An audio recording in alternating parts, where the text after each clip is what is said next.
All right, Shalom, Shabbat, Shalom, Barakat Yahweh, Barakat Yahweh Shai, Barakat Yahweh, Barakat Yahweh Shai, Barakat Yahweh, Barakat Yahweh Shai, Barakat Yahweh, Barakat Yahweh Shai.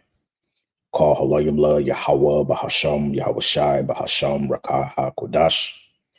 And what you just heard me speak was the Lashawan Kodash, which translated means the holy tongue, all right, which is the ancient Paleo Hebrew. Okay. And I would like to give double honors to the apostles and elders of Great Millstone, better known as GMS, who rule well. Peace and salutations unto the hopeful elect, the tabernacle of David, started with 144,000, and the rest of the men, women, and children out of the 12 tribes whom Yahweh Ba'ashem Yahweh Shai will ultimately have mercy upon in these last days. I'm your brother Matazabath from the branch of the Great Millstone here in Melbourne, Australia. Okay, and through the Spirit, I want to tackle a video that the beloved elder Karat Zabah from GMS Baltimore, his page, YouTube handle, as you can see here on the screen, Biblical Defenders. All right, subscribe so that you may be edified. The elder posts very edifying videos. All right, now there was a situation that happened between Watchmen for Israel, or as we like to call them, Wi-Fi, Israelite camp, and they had some dealings with VOCAB Malone. Okay, now the topic, which made, unfortunately, these gentlemen up here look kind of bad in a sense, was VOCAB asked them a question dealing with 1 Timothy 3:1 and verse 2, where it talks about the overseers and the wives. And what you're going to see is VOCAB asks the head of the camp to pretty much answer this question. What does that mean? Because what these Christian apologists like to do, they like to use the New Testament to sit there and say on one end of the spectrum that the law pretty much has changed dealing with marriages, and that the New Testament pushes monogamous marriages rather than polygynous marriages, right? And you're going to see that's far from the truth, because we're going to show you that the law was never done away with. And what you're going to see also, that it's written within our law that a man can have multiple women. But what VOCAB doesn't understand, dealing with 1 Timothy 3 verses 1 and 2, is that it was more so about the order that was being brought back to the Israelites that Apostle Paul, his epistles, was touching on, because you have to understand the dispensation of time, being in the Roman Empire and under the Roman law within that society back then. The Roman law pushed for monogamous marriages. They were so much with polygynous encounters, so to speak. So just like today, we are in Rome 2.0 all again, and America pushes for monogamous relationships. That's why a lot of our people being trained up in a Western mental, state or mindset, they have an issue with the word polygyny. Okay, so what I hope through the Spirit and power of Yahweh Ba'ashem Yahweh Shah to do in this lesson is to give you the correct understanding of an overseer or a bishop, and why it was said for a bishop to be the husband of one wife, what that actually really means, because you have to understand the history in order to know the mystery why Apostle Paul wrote that epistle to Timothy, whom he set up Timothy, all right, to be an overseer over the congregation. So what I'm going to do is I'm going to play this clip just so you can see what this devil says to these gentlemen up here, because on one end of the spectrum, I was trying to root for Watchmen for Israel, even though because we don't hate these brothers. Okay, we don't hate none of the Israelite camps. We just dislike when they go off in doctrine. But at the end of the day, they're still our brethren. And what you also have to understand is that when we have opposition, okay, such as VOCAB that comes up, of course, we're always going to be rooting for our people. Okay, but unfortunately, in this space, they kind of made themselves, look bad by not answering the question, because I don't really believe that they were taught from their elders, whoever is the head of that organization, the actual correct understanding dealing with that passage. So I'm gonna shut my mouth and let's get into this video. You know? Yes, all right, well, here's what the scripture actually says, though. This is important, what it actually says. It is a trustworthy saying, if a man aspires to do the work of an overseer, he desires a good work. An overseer then must be above reproach, the husband of one wife. So if any of you are overseers, you're supposed to have only one wife, according to 1 Timothy chapter 3, number 1. Number 2, overseers set the boundaries and the model for the congregation. That means other people in the congregation should also only have one wife. But you guys are out here teaching people they can have as many wives as they want. Now, why do you teach that? The Bible says you can only have one wife in 1 Timothy chapter 3. And you see, if you're not well studied in the scriptures, okay, this is the response that's going to happen. Notice they're searching for scriptures, and if I continue to play the video, you want to see they couldn't answer that. Okay, which is a similar situation to what happened with another individual that came up to the elders out there in Dallas, GMS Dallas, when you had a ISUPK member who came up to the camp, and Elder Yashawamba, in a similar stance, asked him a particular question dealing with the scriptures, and he couldn't answer it. You see? But I'll address that in a different video, because I was speaking to the brother Yashar and Abaratazah, if the spirit permits us sometime this week, we can address that situation and align it with this video too. But the point of the matter is, let me take this back so you can hear what this devil had to say. This is a trustworthy saying, if a man aspires to do the work of an overseer, he desires a good work. An overseer then must be above reproach, the husband of one wife. So if any of you are overseers, you're supposed to have only one wife, according to 1 Timothy chapter 3, number 1. Number 2, overseers set the boundaries and the model for the congregation. That means other people in the congregation should also only have one wife. But you guys are out here teaching people they can have as many wives as they want. Now, why do you teach that? The Bible says you can only have one wife in 1 Timothy chapter 3. And that's wrong. And I agree with the elders' little pop-up prompter. He just made that shit up, because 1 Timothy 3:1 does not lay the groundwork to establish that a man can only have one wife. That's hearsay. That's not what it's saying. So let's come over here. Okay. Now notice it says overseers and deacons. If you pay attention to this whole chapter, basically Apostle Paul was restoring the order within the congregation. Now we're going to show you what was taking place in history, okay, in order for you to get the context of why he stated this. So first, let's read this verbatim. 1 Timothy 3:1, this is a true saying, if a man desire the office of a bishop. Let's stop right there. Okay, because when you go into the Greek word for bishop, all right,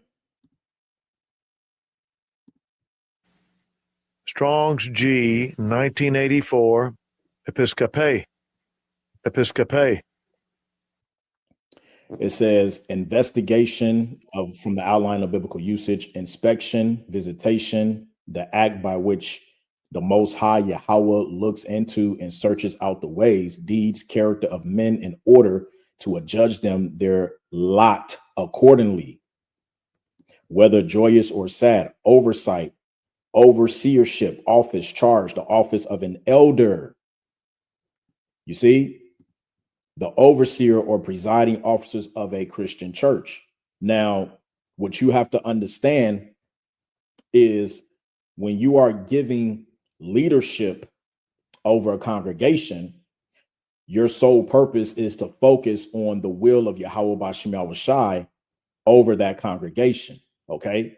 Hence why when we go back Let's read it again. This is a true saying. If a man desire the office of a bishop, he desired that good work. But here's the point. Verse 2, a bishop then must be blameless, the husband of one wife, vigilant, sober, of good behavior, given to hospitality, apt to teach. And we're going to stop right here. The main point I want to focus on in this verse is right here. A bishop then must be blameless, the husband of one wife. What Christian apologists like to do, and many others within, the Christianity sect, is they take this out of context because reading it verbatim, they don't understand the history behind why this was said. And what, 9 times out of 10, what they'll allude this to is being blameless, meaning all. And one aspect, they'll say that a bishop couldn't remarry because if he will go divorce and remarry another woman, that will give a bad look on the ministry.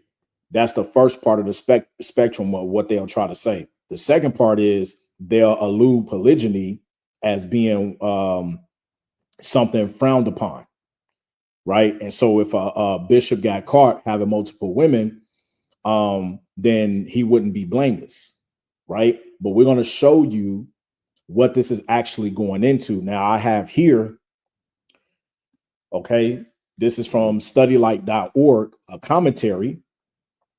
And I forget the actual, let me see, Benson's commentary on the Old and the New Testaments, all right, to show you that, sometimes you have to go into the scholarship because sometimes the scholars, they get it right. Other times they don't get it right.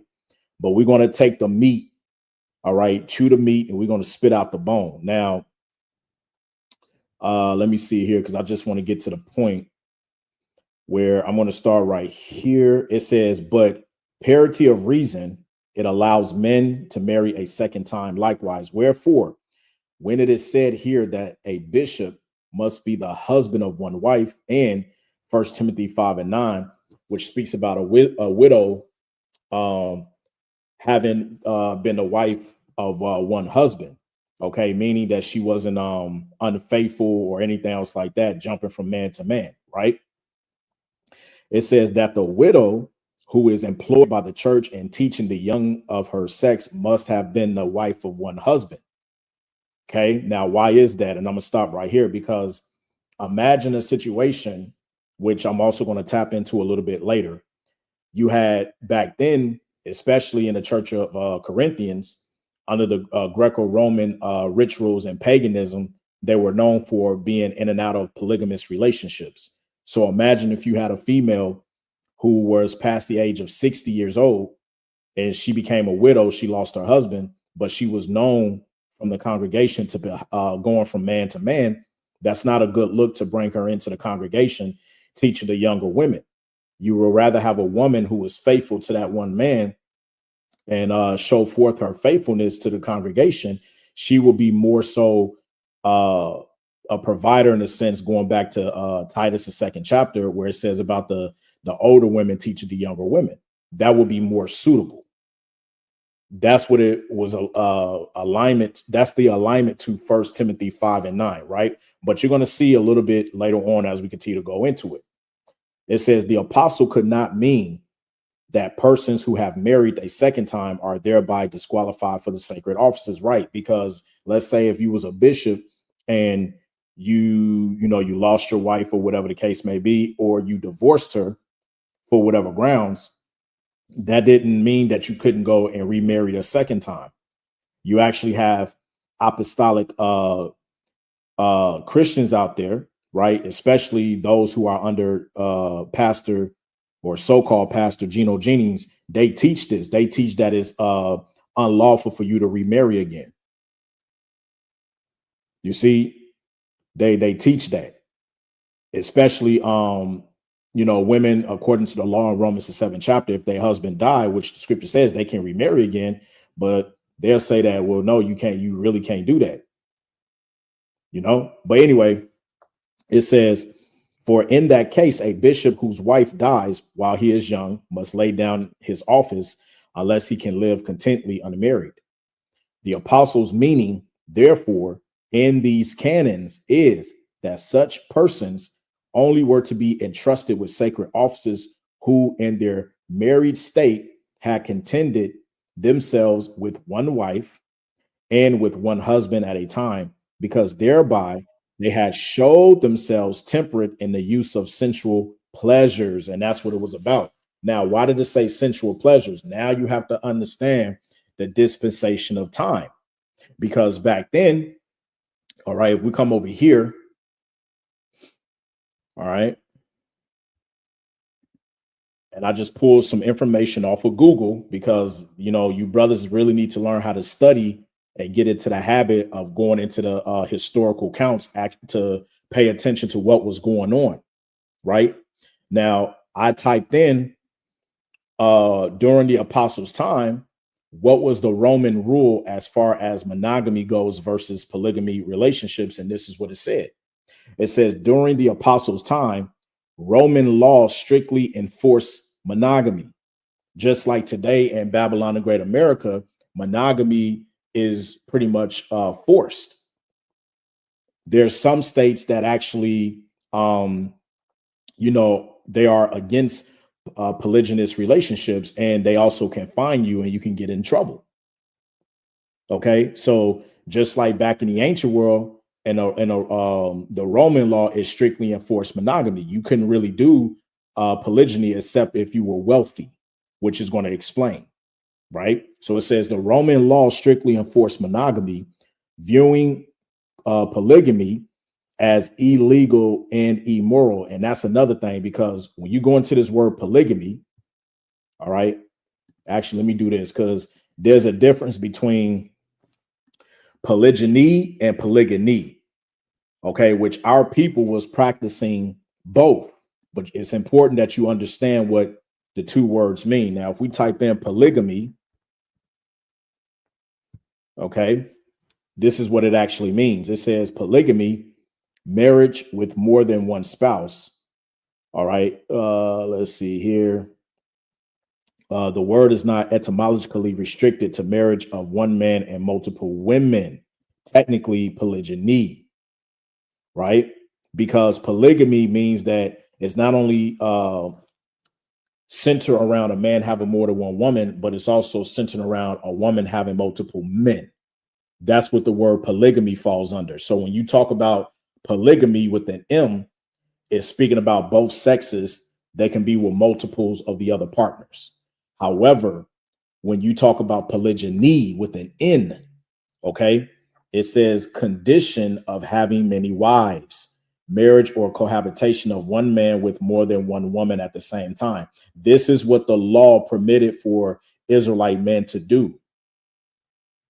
Okay, so yes, this word here, polygyny, okay, is what was lawful according to Exodus 21st chapter. This is what you have to understand. This is why it's important looking up your words. However, this word here, polygamy, okay, or polygamy, Salakia, this is unlawful, okay, because a woman cannot be with multiple men, okay? And we're going to see that in John, the 4th chapter, as we compare a scenario dealing with the Samaritan woman and Yahushua. So now that we have that understanding, let's bring our attention back over here. And I'm going to read this one more time. It says, during the apostles' time, Roman law strictly enforced monogamy, viewing polygamy as illegal and immoral, a practice that distinguished them from other cultures. While legal marriage was always monogamous, wealthy Roman men could and did have multiple sexual partners. You see, creating a nuanced reality where monogamy was the legal standard, but not the only practice in social life. It says key aspects of Roman marriage law. Prescriptive monogamy. Roman citizens could only have one legal spouse at a time, much like today here in Babylon the Great America. Purpose of marriage. Marriage was a significant institution for forming family alliances, uniting economic and political interests, producing legitimate heirs. Distinguishing feature. Monogamy was a key cultural practice that Romans believed set them apart from degenerate barbarians. You see that? So to really understand this, when This is why I said in previous videos, I've done topics on this already, but I'm just, going deeper into it so that you brothers can have the understanding. When you teach this, or if you ever, spend some time on this topic, you have to go into the depths of this in order to really give that individual who you're dealing with a perfect sound understanding as to what is really going on. Because this whole monogamous relationship that started with the Romans. You see what I'm saying? And you can go deeper into that history if you choose to, but you just got to look it up. Now it says here, the polygamy in the Roman world limited practice. It says legal Roman marriage was monogamous, but powerful, wealthy men could engage in resource polygyny. Okay, a man having multiple women, having multiple sexual relationships alongside their one legal wife. Not widespread for the average person, polygamy was not considered the norm. Why? Because when you actually go into the institutional practices, okay, you had certain sects and Oriental nations that practice polygamy for the worship of their gods and deities. Okay. Regional differences. While strictly enforced elsewhere, Romans were more tolerant of polygamy within Palestine, particularly of the Ish population, though it was still declining. All right. Because, yeah, when you're under a system such as the Jews being under the Roman system, a lot of them resorted to the Roman ways, just like in Babylon the Great today. Right. You being brought up in a Western society that predicates itself on monogamous relationships. That's how you're going to view things. So when you hear the prophets coming out telling you that, well, yes, according to our ancient custom, polygyny was very lawful. Of course, it's not going to sit right with you because you've only been taught one way. That's why a lot of, especially you women, you have a problem when the topic multiple wives comes up, because you have been brought up in a system where they predicate themselves on monogamous relationships. Okay. So, cultural contrast. The Roman Empire's adherence to monogamy contrasted sharply with the polygynous customs of some other ancient empires.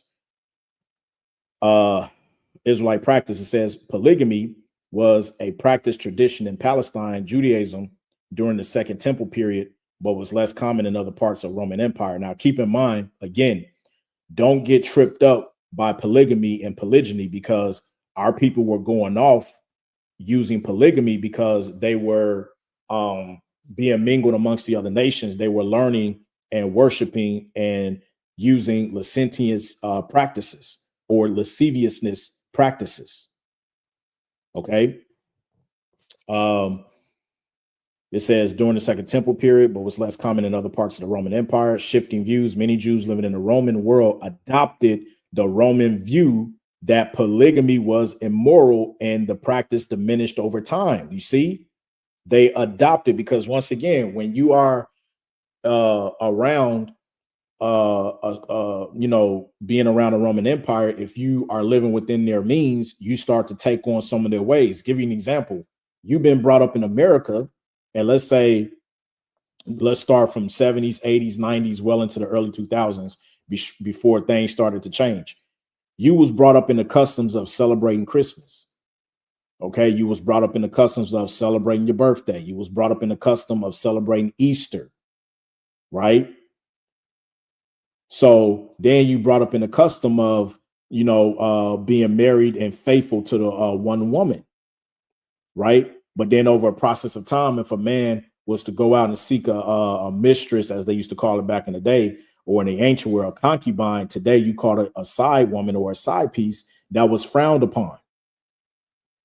Because what? You so-called Americans, you Babylonians today, you've adopted the American way of monogamous relationships.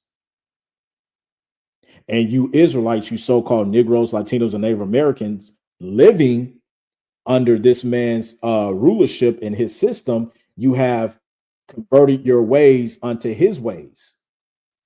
This is why the Bible tells us, if we come back over here, let's get Isaiah, the 24th chapter, verse 5 and 6, it says, the earth also is defiled under the inhabitants thereof, because they have transgressed the laws, changed the ordinance. That's key. What does it mean, part of change the ordinance? Let's look up the word ordinance.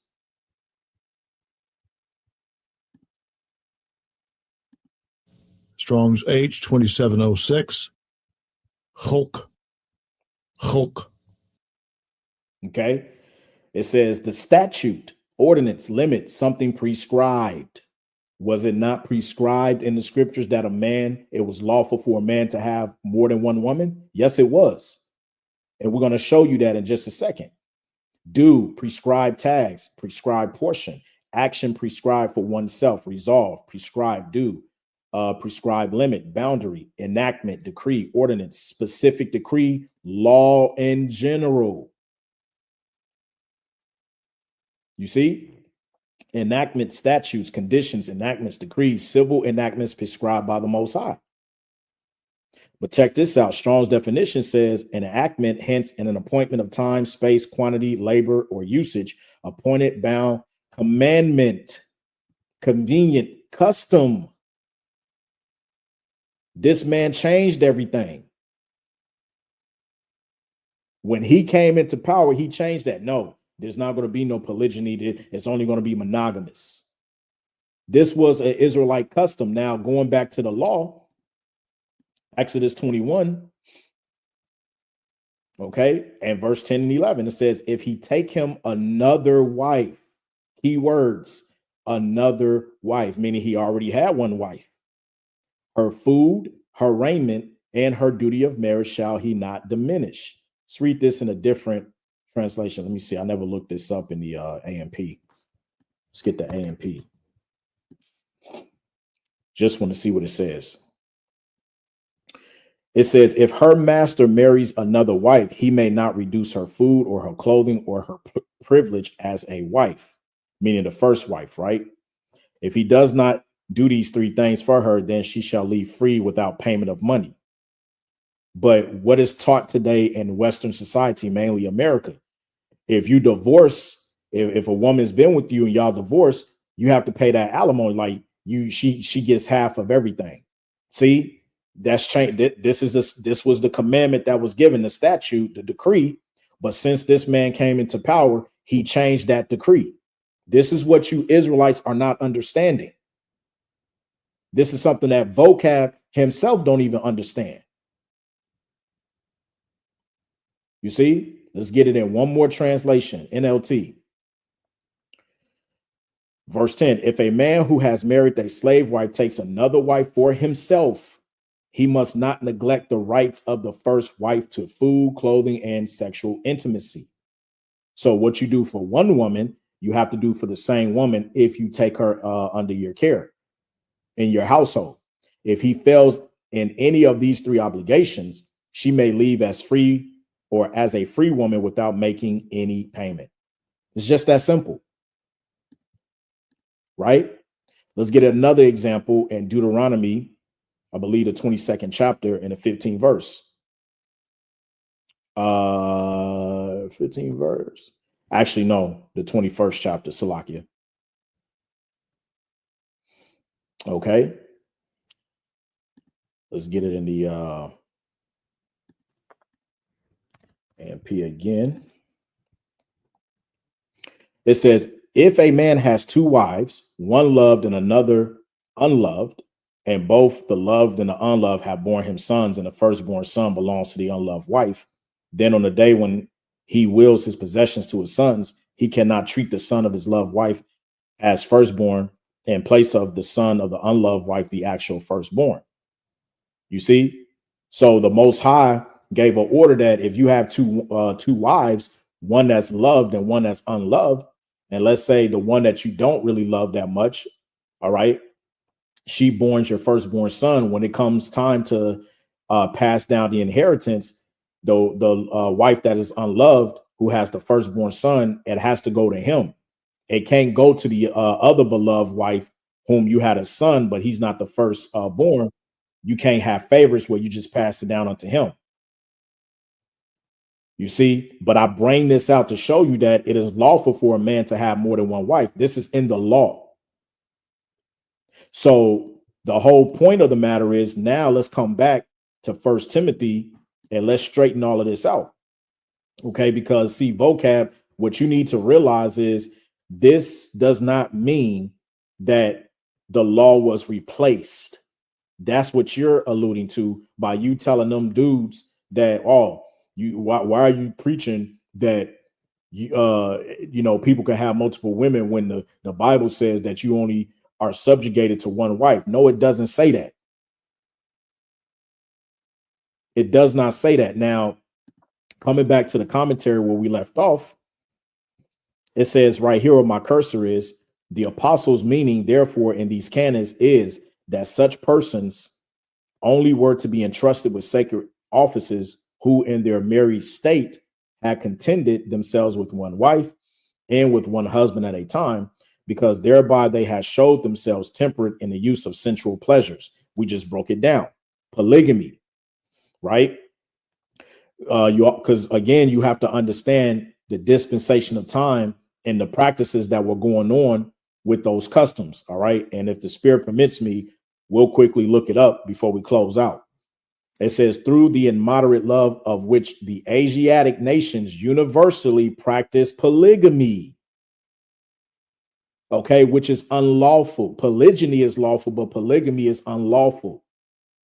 And when our people were mingled amongst these Asiatic nations, going back to the ancient Roman Empire, they took part of this practice.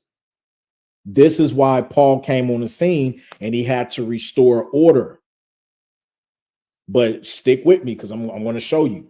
It says, in like manner, because according to our Adawanya's determination, persons who divorce each other unjustly were guilty of adultery, right?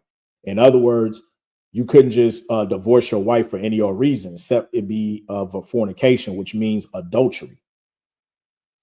That's the only time you can put her away. It says, when they married themselves to others, also because such really have more wives and husbands than one at a time. And what was going on, okay, in the church, for instance, when he wrote the epistle to Corinthians, let's get 1 Corinthians, the 5th chapter. What was going on? 1 Corinthians 5:1, it is reported commonly that there is fornication among you, and such fornication as is not so much as named among the Gentiles. Because what? The actual heathen nations were committing such practices. This is the reason why he had to restore order. It says that one should have his father's wife. They were pretty much committing adultery. This goes back to the book of Leviticus, the 18th chapter. This is why when you jump to the 7th chapter, Paul says what? Now concerning the things whereof ye wrote unto me, it is good for a man not to touch a woman. Now, some people will take this out of context. See, well, Paul, he was on the other way. No, Paul was using wisdom, because when you get with a woman, okay, she can, if you're not well grounded spiritually, she can take you off your course within this ministry. So what Paul was saying in a sense here is, look, it's better to not even be with anyone. So really you can focus on the work of Yahweh Bashem Yahweh Shai. The proof of that is when you jump down, okay. Let me see here. Right. When you jump down to verse 28, and if thou marry, thou hast not sinned. And if a virgin marry, she hath not sinned. Nevertheless, such shall have trouble in the flesh, but I spare you. Why? Because when you drop down, verse 32, but I will have you without carefulness. He that is unmarried cared for the things that belong to Yahweh Bashem Yahweh Shai. Right. When you're not married and you're not focusing on, maintaining things for your woman, your wife, you have more time to focus on the ministry.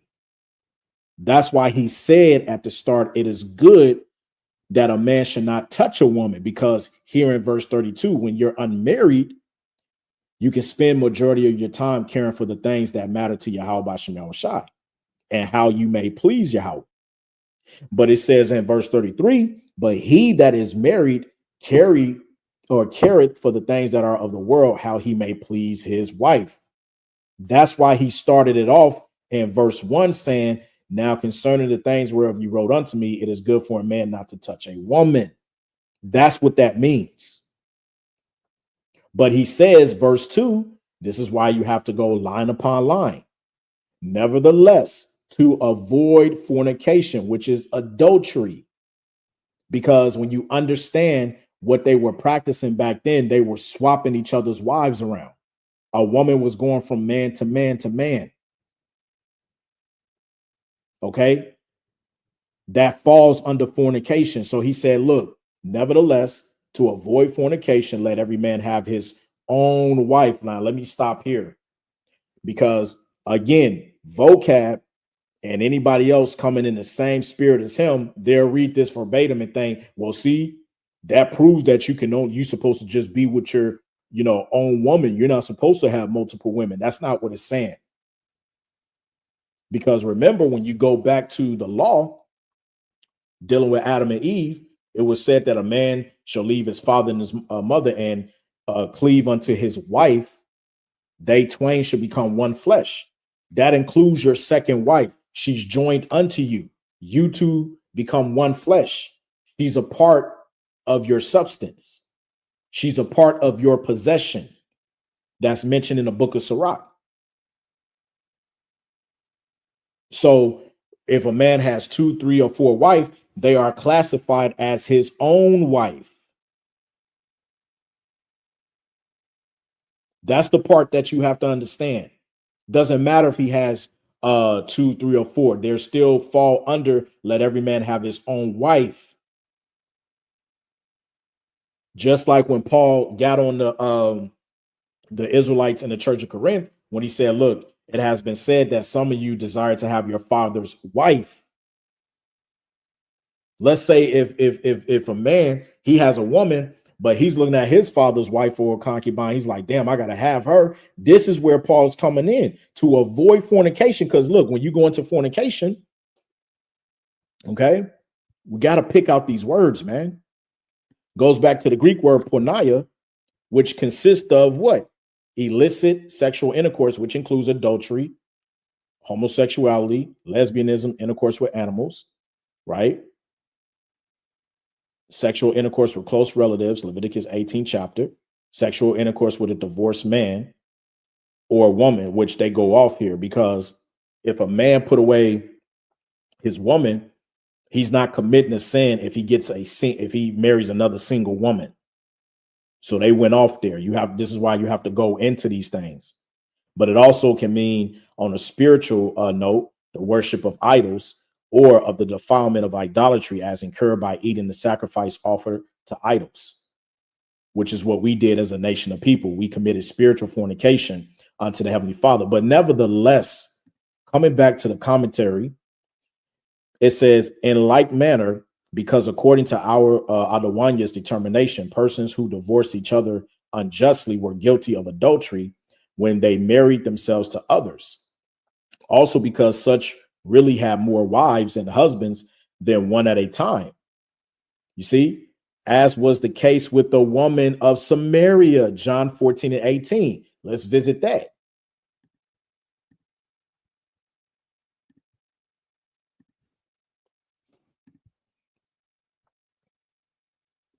We'll start at verse 16.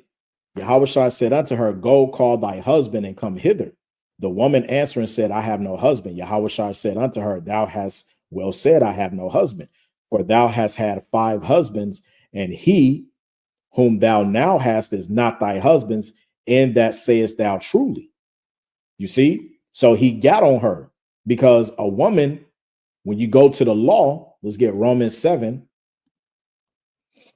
This is why you have to try to comprehend what was going on back then. Why was everybody out of order? They were practicing polygamy. Romans 7 and 2, for the woman which hath an husband is bound by the law to her husband so long as he liveth, bound by the law. But if the husband be dead, she is loose from the law of her husband. You see that? It says, so then if while her husband liveth, she be married to another man, she shall be called an adulteress. That's why Yahweh Shah told her, look, hey, even the man that you're currently with now, he's not your husband. Therefore, what? She would have played the role of an adulteress, because what happened to the other 5 men? You see what I'm saying? So come on, let's get another example.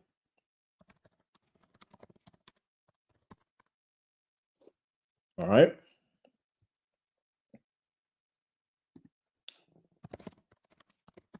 Let me get, I might have said it wrong.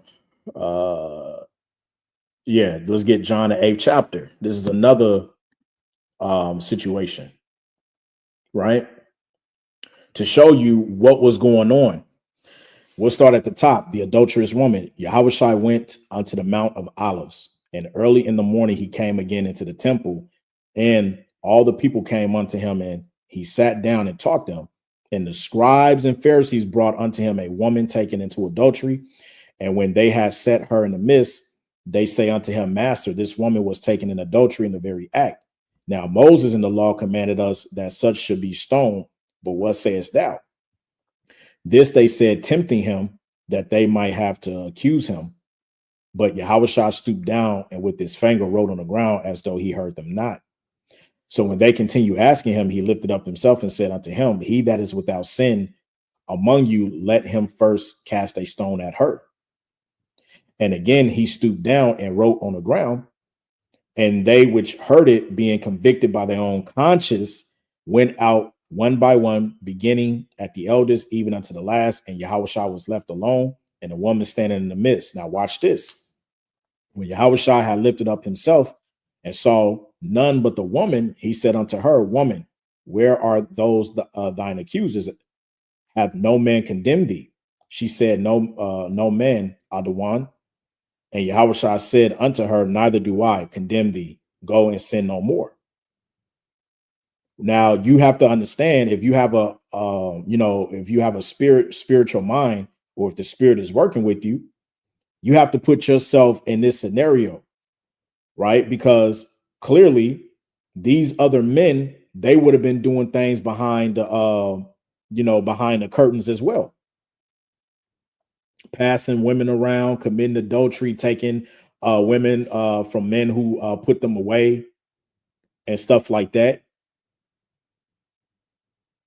This is the same reason why they asked him in Matthew, can a man divorce his woman for any cause? Let's get that.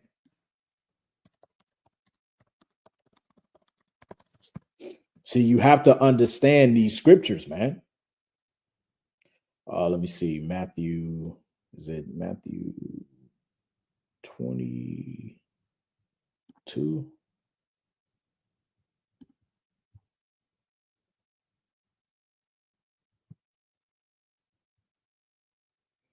It was in Matthew 13. Let me see. It might be Matthew.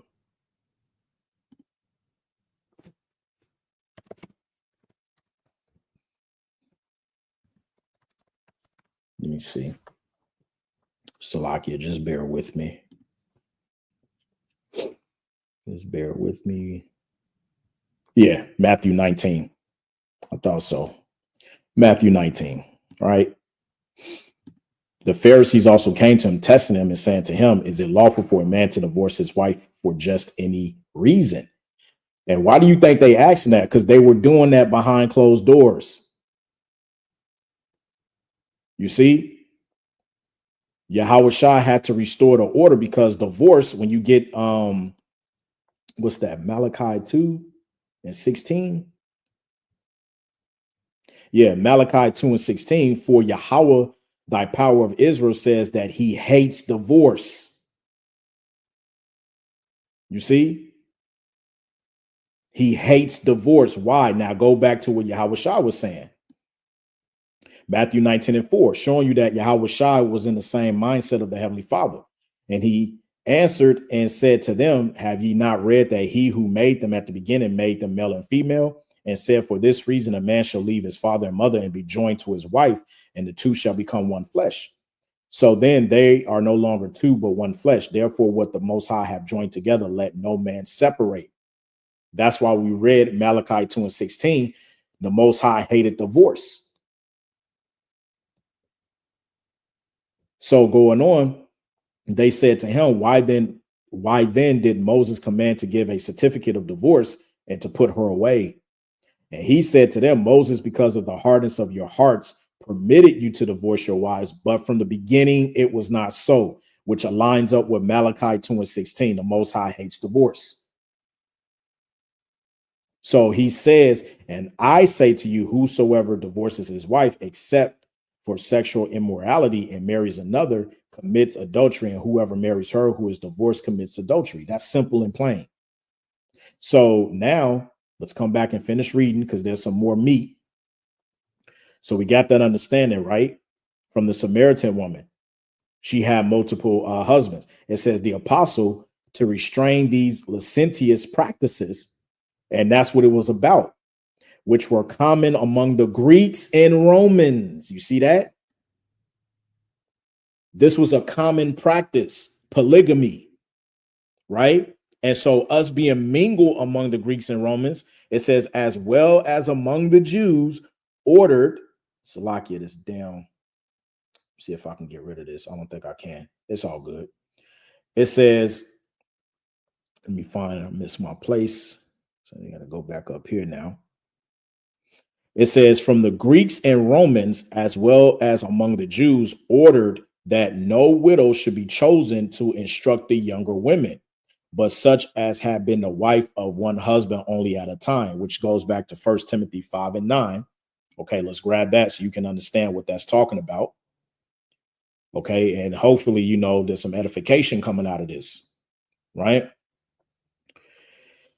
Do not let a widow under 60 years old be taken into the number, and not unless she has been the wife of one man, well reported for good works. Let's stop right there. It would be contradictory to take a woman who has been the wife of multiple husbands, okay, and put her in that sort of role to be brought up to teach other women. Okay, that's you that ain't a good look, man. Okay, that's really not a good look. You got to understand that a woman having multiple men over time, likely through adultery or serial fornication, right? That's what it means. Going back to the bishop, if a bishop / elder took a wife who was known to be promiscuous or had that sort of reputation on her, that is what it means. Let him be blameless having the wife, or, you know, being a husband of one wife. Otherwise, what? If he was to bring in such a woman, that would damage his credibility. That's what's going to bring the reproach to the ministry and causing murmuring or division within the congregation. So Paul's instruction in both chapters, chapter 3 and also chapter 5, is about maintaining purity, order, and reputation within the body. That's not to say that a bishop couldn't have multiple wives, because when you actually look it up, bishops, they actually have multiple women, but for the sake of the congregation, so that there wouldn't be no murmur around the church or division, so that it wouldn't be frowned upon. What Paul was simply saying, look, it's best to deal with a woman who has been faithful to one man. Okay. Here it is. You come in, you get anointed, you come in into that leadership or that role, and then you got other Akim within the congregation saying, yo, is that Shaquita? Man, she done been with every dude around the block. And he, look at him, the bishop. He was Shaquita. She didn't, you know, excuse my language, but she done sucked off every Tom, Dick, and Harry on the block. That is the order, okay, of which Paul was trying to address. Okay, you got to understand that. And so when we come back here to 1 Timothy 3:2, Now you understand when it says a bishop then must be blameless, the husband of one wife, because if he was to go in and take a woman that was known to be promiscuous and jumping from every Tom, Dick, and Harry, that would bring confusion to the congregation. Okay. And it will also, I may add, damage his credibility. That's what it means to be blameless. You got to understand that. So when we come back over here, let me see if there's anything else I want. Actually, no, that's pretty much it from that perspective. But I also want to end it with this, because I want to go to a scenario dealing with Ruth. Now, also take into an account, because what we teach here today, especially here at Great Millstone, is that understanding, and you know what, let's do this. Before we get there, let's go to 1 Corinthians 6 and 12. Okay. This is where you have to understand and use wisdom. Okay. Now, although we know the law was not done away with, Yahweh Shai didn't do away with the law according to Matthew, the 5th chapter, verses 17 to 19. Right. So therefore, by process of elimination, we understand that according to Exodus 21, verses 10 and 11, that's still in play. However, we are in Babylon the Great. We are in captivity. We are in a kingdom that forces monogamous relationships. So this is 1 Corinthians 6 and 12. NLT, you say I am allowed to do anything, but not everything is good for you. That includes having multiple women. It's not expedient. It may not be profitable on this side. It says, and even though I am allowed to do anything, I must not become a slave to anything. You got to use wisdom. And so the reason why I bring this precept out is because now, watch this. We're going to get in an example, okay, in the book of Ruth, dealing with the kinsman redeemer. And I'm going to use this example to you, Akim, to further prove, to hit the nail on the coffin, why you have to use discernment. And we don't teach brothers to go out and to have multiple wives, although it is lawful for you to do so. But watch this example. This is Ruth chapter 4. I'm going to start at the top. Boaz went to the town gate and took a seat there. Just then, the family redeemer he had mentioned came by. So Boaz called out to him, "Come over here and sit down, friend. I want to talk to you." So they sat down together.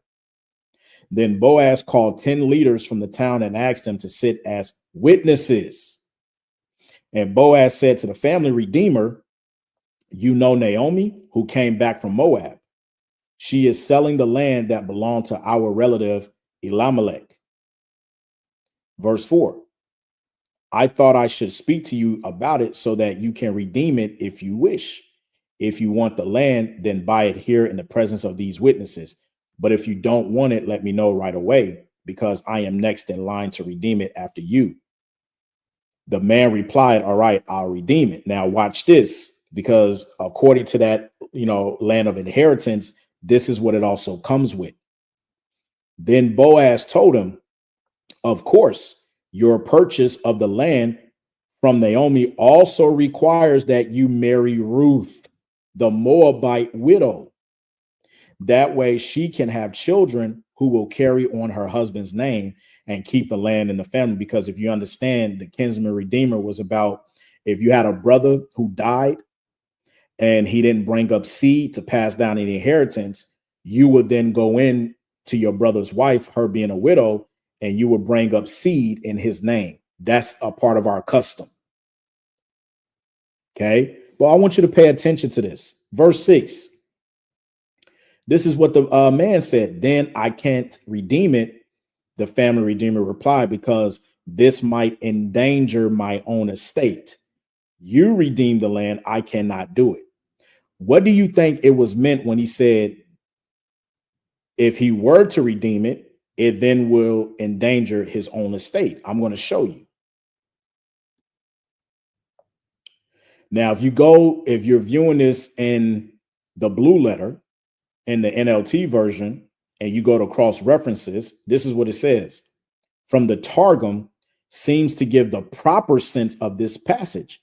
I cannot redeem it because I have a wife already, and it is not fit for me to bring another into my house, lest brawling and contention arise in it. Going back to 1 Corinthians 6 and 12.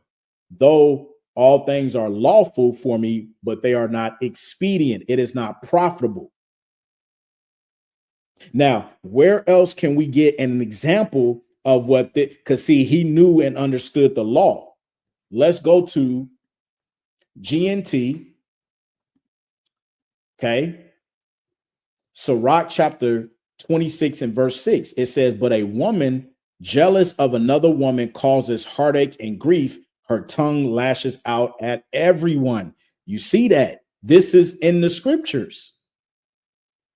So when we come back to what he said to Boaz, he said, look, that's not why I can't do that, because number one, I got a woman already, and it's not expedient for me to bring in another in my household, lest there's going to be contention, brawling arising in it, which backs up Sirach 26 and 6, which let's read it one more time in the GNT. But a woman jealous of another woman causes heartache and grief.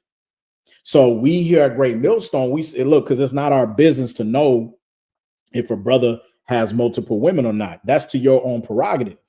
But just know, just like what is said here, if you have, based upon your substance or whatever your situation is, if Yahweh B'Shem Shah blesses you to do that, the more the merrier. All praises to Yahweh B'Shem Shah and to you and your household, right?